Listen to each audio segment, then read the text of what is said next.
Reporting to you on this Tuesday night, I'm Connell Smith. And I'm Olivia Manzola. Welcome to the News Desk. Brian Ortiz was fortunate enough to attend a speech recently that was conducted by Elena Fernandez, the daughter of former Cuban dictator Fidel Castro. What did you learn, Brian? Thanks, Connell and Olivia. That's right, with the kickoff of Hispanic Heritage Month, the Multicultural Center has been hosting an event called Una Semana de Orgullo, or a Week of Pride. To kick off this event, Fidel Castro's daughter, Elena Fernandez, spoke at Carver Hall Auditorium in a packed house. As her speech went on, she got deeper into her life as a Cuban. The economy collapsed when Castro took over in 1976. Fernandez said, "There were rations for food and it felt like there was never enough." At age 37 in 1993, she fled Cuba with a wig and a fake name, saying, "In the past 60 years, Cuba has not changed." Her mission is to share her experience and bring light to her family's depressed leadership, stating, "I have always been against what's been going on in there. I want freedom and I fight for it," said Fernandez. In the past few years, Cuba has lifted the ban on cell phones, vehicle import for purchase, and Cubans being allowed to stay in hotels. When Castro started getting very sick, his brother Raul took over in 2008. He is very lenient and has improved relations with the United States with Obama. Fernandez currently resides in Miami and has one daughter. The finale of a Week of Pride extravaganza concluded on Friday with a performance by Bombayo in the Kerr Union Ballroom. In California, firefighters continue to battle wildfires that have destroyed homes and businesses and left at least 17 people dead. More than 20,000 Californians were forced to flee their homes to seek shelter in towns far from the brunt of the blaze. Vice President Pence had visited California on Tuesday to grant federal aid to assist in relief efforts. Wildfires in Northern California are more prominent in October due to dry conditions that allow them to spread rapidly. Fire and state officials said on Tuesday in Napa Valley more than 27,000 residents are without power and that cell signals are spotty. On Wednesday, October 11th, the Boy Scouts of America announced that young girls are now permitted to join every level of the organization, which includes becoming Cub Scouts and earning the title of Eagle Scout. Chief Executive of the Boy Scouts, Michael Serbaugh, said, "We believe it is critical to evolve how our programs meet the needs of families interested in positive and lifelong experiences for their children. At the moment, the public is unsure of how it feels. While some see the change as positive, most see it as unnecessary."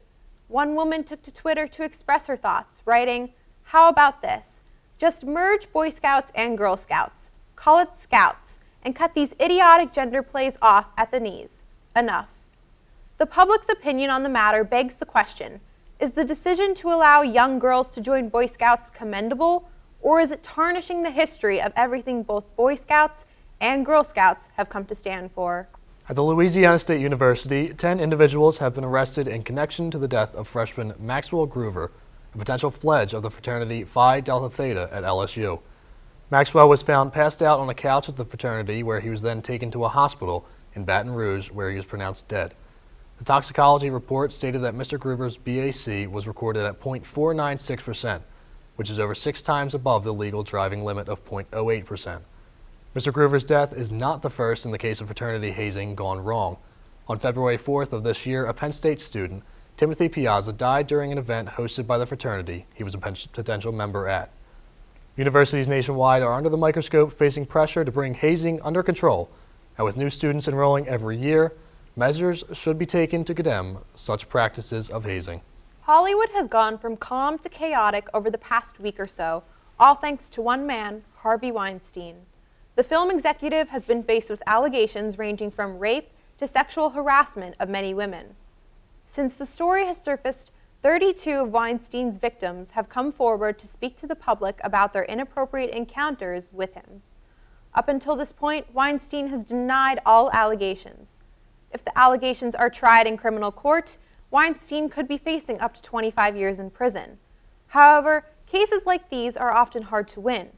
Ann Coughlin, a University of Virginia law professor, stated, "The misogyny in the law and in the culture has made it exceedingly difficult to win convictions." Although the battle for justice against Harvey Weinstein continues, many fear that the abuse of power in the world of Hollywood will never end.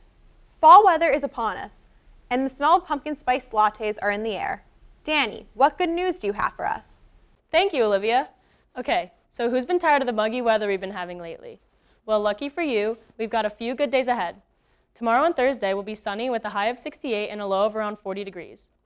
Friday, we're creeping back into the low 70s with a low of 46. Saturday's headed back up to 75.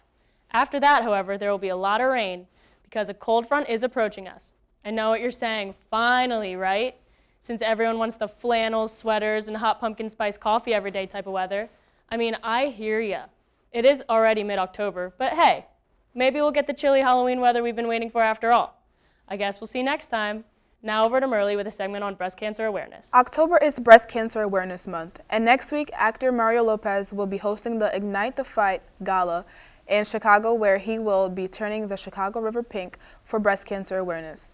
Breast cancer takes the lives of over 40,000 people every year, and it is highly recommended that women get mammograms at least once per year. Hotspot and the wrap-up are up next. For all of us here at the news desk, Olivia Manzola, Marilee LaRose, Brian Ortiz, I'm Connell Smith. Thank you for tuning in, and good night.